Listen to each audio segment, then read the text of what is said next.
ओम नमः शिवाय। आज हम आपको शिवजी और माँ पार्वती के अत्यंत फलदायी सोमवार व्रत की कथा सुनाएंगे। सोमवार का व्रत साधारणतया दिन के दूसरे या तीसरे प्रहर तक होता है।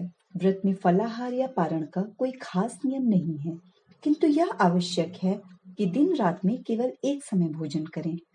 सोमवार के व्रत में शिवजी पार्वती जी का पूजन करना चाहिए। सोमवार के व्रत 3 प्रकार के हैं: साधारणतया प्रति सोमवार, सौम्य प्रदोष और 16 सोमवार। तीनों की कथा एक जैसी ही है। शिव पूजन के पश्चात कथा सुननी चाहिए। सोमवार, प्रदोष व्रत और 16 सोमवार तीनों की कथा अत्यंत फलदायी है। अथ श्री सोमवार व्रत कथा प्रारंभ। एक साहूकार था। उसके घर में अन्न धन आदि किसी प्रकार की कोई कमी नहीं थी, परंतु उसके कोई पुत्र न था। वह इसी चिंता में दिन रात मग्न रहता और पुत्र की कामना के लिए प्रति सोमवार को चंद्रदेव के निमित्त व्रत एवं पूजन किया करता था तथा सायंकाल को शिव मंदिर में जाकर शिव जी पर दीपक जलाया करता था। उसके भक्ति भाव को देखकर एक समय पार्वती जी ने शिव जी से कहा, महाराज, यह साहूकार आपका अनन्य भक्त है और सदैव आपका व्रत एवं पूजन बड़ी श्रद्धा से करता है। इसकी मनोकामना पूर्ण करनी चाहिए। शिवजी ने कहा, हे पार्वती, यह संसार कर्म क्षेत्र है। जैसा जिसका भाग्य होता है वैसा ही फल प्राप्त होता है। तब पार्वती जी ने अत्यंत आग्रह से कहा, महाराज, यह तो आपका परम भक्त है। इसका कष्ट आपको अवश्य दूर करना चाहिए। आप तो दयालु हैं, अपने भक्तों के दुखों को दूर करते हैं। अतः आप ऐसा नहीं करेंगे तो भक्तों के कष्ट कौन दूर करेगा? पार्वती जी का ऐसा आग्रह देख शिवजी महाराज कहने लगे, हे पार्वती, इसके कोई पुत्र नहीं है। इसी चिंता से यह दुखी रहता है।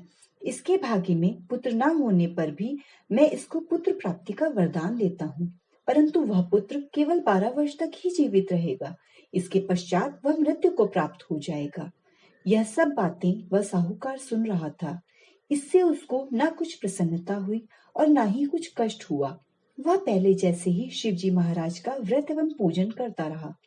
कुछ काल व्यतीत हो जाने पर साहूकार की स्त्री गर्भवती हुई और 10वें महीने उसके गर्भ से अति सुंदर पुत्र की प्राप्ति हुई। साहूकार के घर में बहुत खुशी मनाई गई, परंतु साहूकार ने उसकी केवल 12 वर्ष की आयु जानकर कोई अधिक प्रसन्नता प्रकट नहीं की और न ही किसी को यह भेद बतलाया। जब पुत्र 11 वर्ष का हो गया तो उस बालक की माता ने उसके पिता से विवाह आदि के लिए कहा, परंतु साहूकार कहने लगा कि मैं अभी इसका विवाह नहीं करूंगा और काशी जी पढ़ने के लिए भेजूंगा। फिर साहूकार ने अपने साले को बुलाकर उसको बहुत सा धन देकर कहा, तुम इस बालक को काशी जी पढ़ने के लिए ले जाओ। रास्ते में जिस स्थान पर भी जाओ, यज्ञ करते और ब्राह्मणों को भोजन कराते जाना। वह दोनों मामा भांजे जगह जगह यज्ञ कराते और ब्राह्मणों को भोजन कराते जा रहे थे। रास्ते में एक शहर पड़ा। उस शहर के राजा के कन्या का विवाह था। दूसरे राजा का लड़का जो विवाह कराने के लिए बारात लेकर आया था, वह एक आंख से काना था। उसके पिता को इस बात की बड़ी चिंता थी कि कहीं वर को देखकर कन्या के माता पिता विवाह में किसी प्रकार की अड़चन पैदा न कर दें। अतः जब उसने अति सुंदर सेठ के लड़के को देखा तो मन में विचार किया कि क्यों न इस लड़के को वर के कपड़े पहनाकर घोड़ी पर चढ़ा ले जाएं। ऐसा करने से बड़ी सुंदरता से सब कार्य हो गए। वर के पिता ने सोचा कि यदि विवाह कार्य भी इसी लड़के से करा दिया जाए तो क्या बुराई है। ऐसा विचार कर राजा ने लड़के और उसके मामा से कहा कि यदि आप फेरों और कन्यादान का काम भी करा दें तो आपकी बड़ी कृपा होगी। उन्होंने स्वीकार कर लिया और विवाह कार्य भी बहुत अच्छी तरह से हो गया। परंतु लड़के को यह सब न्याय संगत नहीं लगा। तो जब वह जाने लगा, उसने राजकुमारी की चुनरी के पल्ले पर लिख दिया कि तेरा विवाह तो मेरे साथ हुआ है, परंतु जिस राजकुमार के साथ तुमको भेजेंगे वह एक आंख से काना है। मैं तो काशी जी पढ़ने के लिए जा रहा हूँ।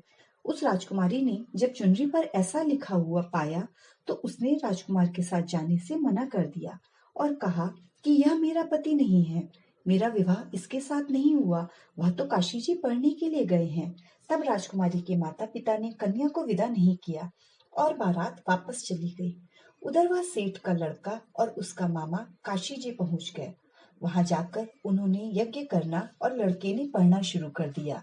जब लड़के की आयु 12 वर्ष की हो गई, उस दिन भी उन्होंने यज्ञ रच रखा था। लड़के ने मामा से कहा, मामा जी, आज मेरी तबीयत कुछ ठीक नहीं है। मामा ने कहा, अंदर जाकर सो जाओ। लड़का अंदर जाकर सो गया और थोड़ी देर में उसके प्राण निकल गए। जब उसके मामा ने आकर देखा कि वह तो मुर्दा पड़ा है, तो उसको बड़ा दुख हुआ। उसने सोचा, यदि मैं अभी रोना पीटना मचा दूंगा तो यज्ञ का कार्य अधूरा रह जाएगा। अतः उसने जल्दी से यज्ञ का कार्य समाप्त कर ब्राह्मणों के जाने के बाद रोना पीटना आरंभ कर दिया। संयोगवश उसी समय शिवजी पार्वती जी भी उधर से जा रहे थे। तब उन्होंने जोर जोर से रोने पीटने की आवाज सुनी तो पार्वती जी कहने लगी, महाराज, कोई दुखिया रो रहा है, उसके कष्टों को दूर करो। तब शिवजी बोले, इसकी आयु इतनी ही थी, सो भोग चुका। पार्वती जी ने कहा, महाराज, कृपा करके इस बालक को और आयु दो, नहीं तो इसके माता पिता तड़प तड़प कर मर जाएंगे। पार्वती जी के इस प्रकार बार बार आग्रह करने पर शिव जी ने उसको वरदान दिया और शिव जी महाराज की कृपा से लड़का जीवित हो गया। पढ़ाई पूरी हो जाने पर लड़का और उसका मामा उसी प्रकार यज्ञ करते हुए अपने घर की ओर चल पड़े। रास्ते में उसी शहर में आए जहाँ विवाह हुआ था। वहां पर आकर उन्होंने यज्ञ आरंभ किया। लड़के के ससुर ने उसे पहचान लिया और अपने महल में ले जाकर बड़ी खातिर की। साथ ही बहुत सा दान दहेज और दास दासियों के सहित आदर पूर्वक लड़की और जमाई को विदा किया। जब वह अपने शहर के निकट आए तो मामा ने कहा, मैं पहले तुम्हारे घर जाकर सबको खबर कराता हूँ। उस समय लड़के के माता पिता अपने घर की छत पर बैठे हुए थे।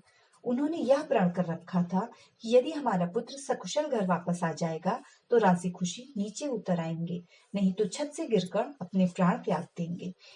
इतने में लड़के के मामा ने आकर यह समाचार दिया कि आपका पुत्र आ गया है, परंतु उनको विश्वास नहीं आया।